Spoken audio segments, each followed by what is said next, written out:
మిర్చి బజ్జీలు చేసే విధానం. మా వంటలు మీకు నచ్చినట్టయితే సబ్స్క్రైబ్ చేసుకోర్రి, లైక్ చేయండి, కామెంట్ పెట్టండి. మిరపకాయలను చీరుకోవాలి. చీరి కొనలు కొంచెం కోసి ఇత్తులు తీసేయాలి. అట్లా ఆ కొనలు కోయకపోతే పట్టుమంటాయి. జీలకర్ర ఓమ పొడి అయినా రుద్దుకోవచ్చు, అట్లా కొంచెం పొడి వేసి చేసుకోవచ్చు, మళ్ళీ ఇంకో రకం కూడా చేయొచ్చు. చింతపండు, చాట్ మసాలా, జీలకర్ర, ఓమ 2 మిక్సీ పట్టుకొని రుద్దుకున్నాం. పావు కిలో శనగపిండి,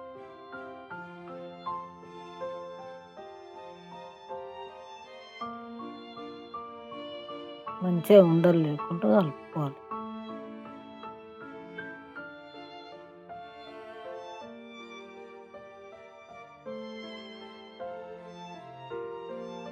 చెంచాడు ఉప్పు,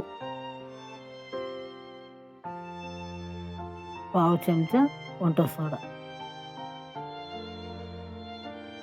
వేసి మంచిగా ఉండలు లేకుండా కలుపుకోవాలి.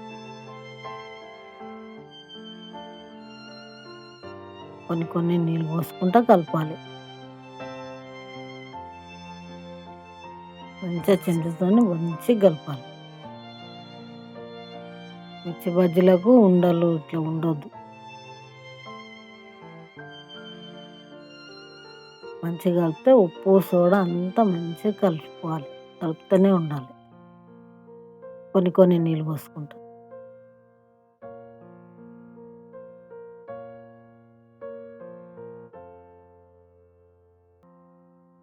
అలా మంచిగా కలపాలి. అంత గట్టిగా ఉండొద్దు, అంత పలచగా ఉండొద్దు. పిండి చెంచాతో ఇట్లా పట్టుకుంటే జారాలి. అప్పుడు రెడీ. అట్లా జారితే మిర్చికి సరిపోయినట్టు. మిర్చికైనా ఆలు బజ్జీలైనా గట్టనే ఉండాలి.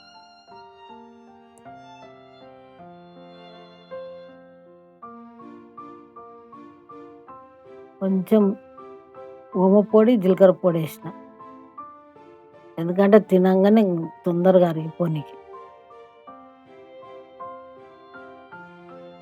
ఒక చిటికెడు వేసిన.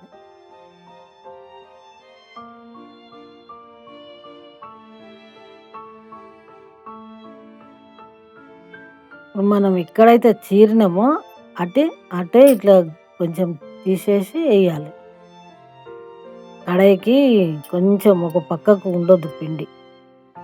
మనం కోసిన దిక్కే ఇట్లా అనాలి. అప్పుడే మిర్చీలు సూపర్ అవుతాయి.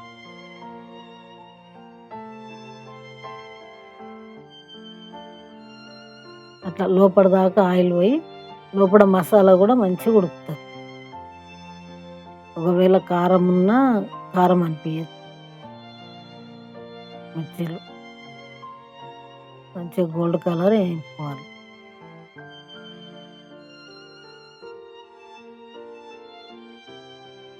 తీసేసుకోవాలి పక్కకు. అట్లా మధ్యలో ఉల్లిగడ్డ కూడా వేసుకోవచ్చు, కానీ నేను పక్కన పెట్టిన. మిర్చి బజ్జీ రెడీ అయిపోయింది.